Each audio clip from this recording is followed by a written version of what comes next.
Welcome to a short preview of my Antarctic expedition that I went on starting in late February. Well, Antarctica is a continent about the size of the U.S. mainland, and my expedition just covered the circled area in the upper right. We started by boarding the marine vehicle Ortelius with about 95 other passengers and 60 crew. We set sail from the city of Ushuaia at the southern tip of Argentina. After a day and a half crossing the Drake Passage, the expedition covered about 11 stops along the Antarctic Peninsula before attaining to Ushuaia. During our first crossing of the Drake Passage, which was in rough waters each way, we encountered a pod of about 500 pilot whales heading out to sea. We arrived at the Antarctic Peninsula early on the second day to a beautiful orange sunrise, along with the beginning of numerous icebergs from the Ross ice shelf or calving off nearby glaciers. Our first landfall was George's Point, which seemed to be nearly covered by gentoo and chinstrap penguins, seals, and birds like the skua seen here. These birds were looking for penguin chicks separated from their nest, unlike the nesting chick being tended by its parent in the lower right. On our next stop, Danka Island, we came across nearly complete skeleton of a large blue whale. After dinner, back on the ship, the first group of campers, including me, headed back to a snowfield to sleep overnight out in the open in a bivvy bag seen here. Everything went fine until the wind picked up and it started to rain, and getting me a little wet through my breathing hole.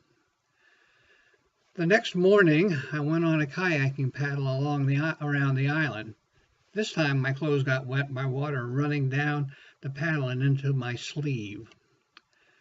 Port Lockroy has been featured on the BBC and National Geographic channels as the Penguin Post Office. It's also a museum of early Antarctic explorer provisions, making it a must-stop for tourists. As you can see, it's also overrun by gentoo penguins.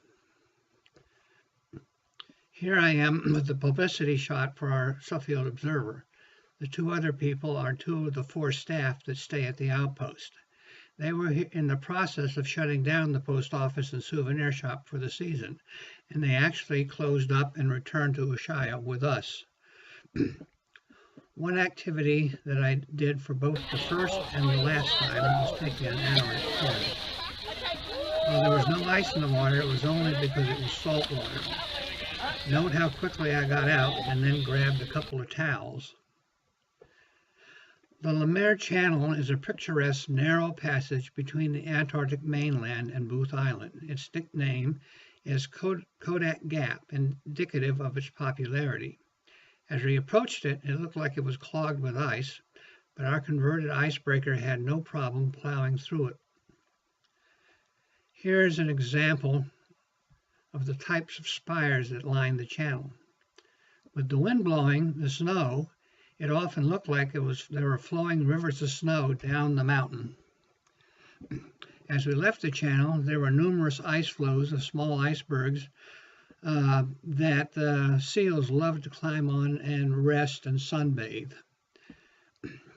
Sometimes I would spend a landing just following one or two animals around. Here I placed myself in the path of a seal who stopped about 5 feet from me before deciding to turn around and go back to sleep on a rock. On another rock, I watched a skua rest, preen himself, then spread his wings and eventually fly away. After watching the humpback whales from the ship, several of us got into the small Zodiac landing boats and ended up chasing a couple of the whales around the bay for 2 hours. They would surface for about 5 minutes, blowing several times before sounding for a deep dive. Half Moon Island was our last call and resulted in viewing a large number of chinstrap penguins. Besides the numerous chinstraps, Half Moon Island also included one lonely macaroni penguin who seemed to be well accepted by all the chinstraps. During the return trip across the Drake Passage, we encountered 50 to 60 knot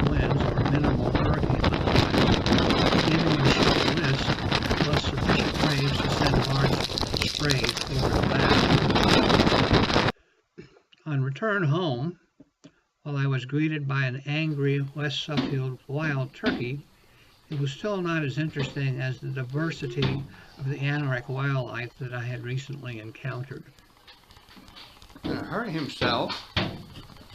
What are you doing, buddy? Well, thank you for watching my preview. You're gonna break your beak. If you want to see many more of these slides and videos, listen to a lot more detail, and ask any questions that you like, please come to the complete presentation Sunday, February 26th at the First Church of Christ following the pancake breakfast.